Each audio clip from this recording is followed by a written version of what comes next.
Hi, boys and girls. How are you this morning? I'm so glad to see you. I'm glad that you made it through another week and that you're here for another story. Whew! Boy, it was lucky I had a peanut butter and jelly sandwich in my pocket last week to be able to get away from Leo. He was really hungry.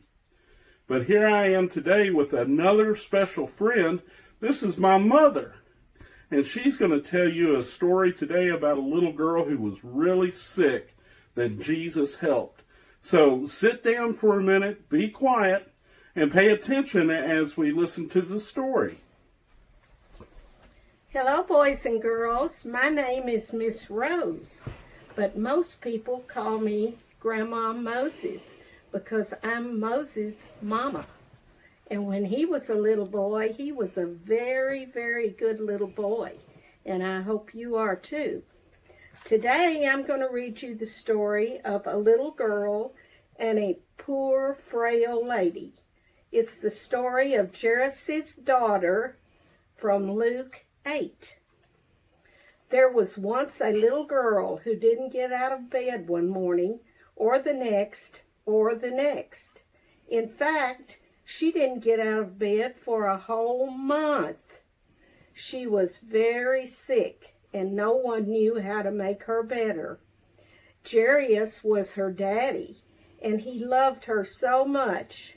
One day, he was sitting by her bed, holding her hand, wishing there was something that he could do. "I know," he said. He jumped to his feet and put on his coat, kissed his daughter, ran down the steps, and more steps, and past the servants out of the house. He went through the gates, along the road, into the town, up the steps, and more steps, and into the temple. He fought his way through all the people until at last he found who he was looking for. And here's a picture of Jarius running down the steps.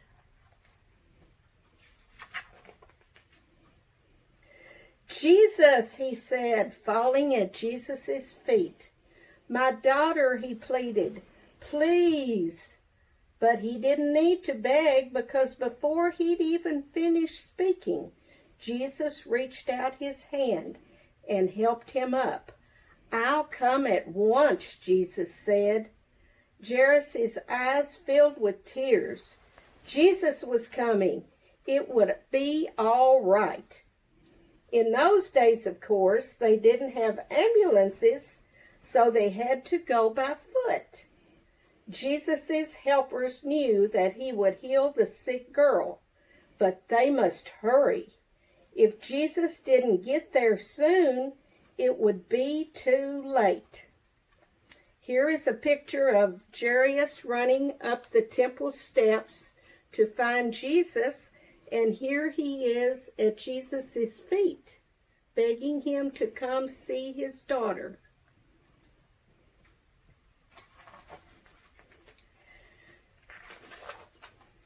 But everyone was in the way, hustling and bustling, jostling and pressing, pushing and shoving, squishing and squashing.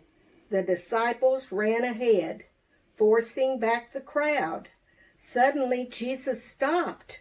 His friends looked back. What was he doing?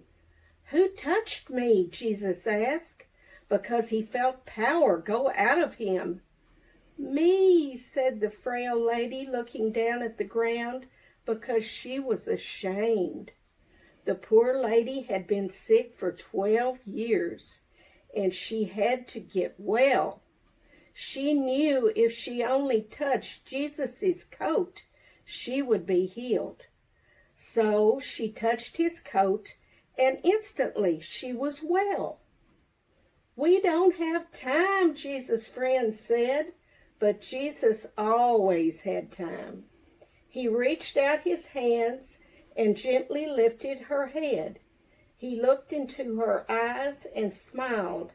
"You believed," he said, wiping a tear from her eye, "and now you are well." Just then, Jarius' servant rushed up to Jarius. "It's too late," he said breathlessly. "Your daughter is dead." Jesus turned to Jarius. "It's not too late," Jesus said. "Trust me." At Jairus' house, everyone was crying, but Jesus said, "I'm going to wake her up." Everyone laughed at him because they knew that she was dead. Here is a picture of the frail old lady that wanted Jesus to heal her, and he did.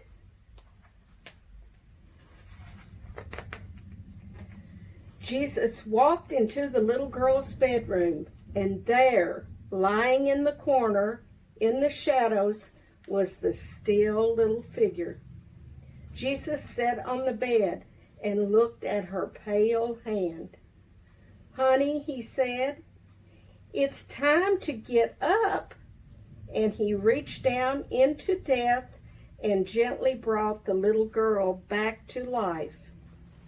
The little girl woke up, rubbed her eyes as if she had just had a good night's sleep, and she leapt out of bed. Jesus opened up the shutters and sunlight flooded the room. "Hungry?" Jesus asked her. "Yes," she nodded. Jesus called to her family, "Bring this little girl some breakfast." Jesus helped and healed many people like this. He made blind people see. He made deaf people hear. He made lame people walk. Jesus was making the sad things come untrue. He was mending God's broken world. And there is a picture of the little girl that was healed by Jesus. Thank you, boys and girls, for letting me read to you today. Thank you, Grandma Moses. We're so glad that you were being able to read that story today. Did you learn anything from that story today?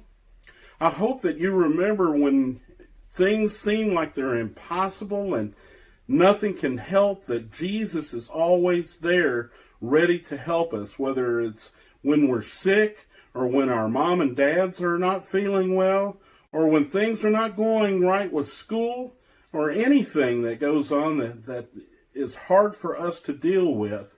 Remember that Jesus can help. And so you just need to take some time out. And like Jesus told the frail old woman, that because you believe, he can do things in your life. So you just need to believe and pray and continue to read your Bible and go to Sunday school. Well, that's all I've got for this week. I hope that you enjoyed that. And come back next week for another story. Thanks. See you. Bye. Bye, boys and girls.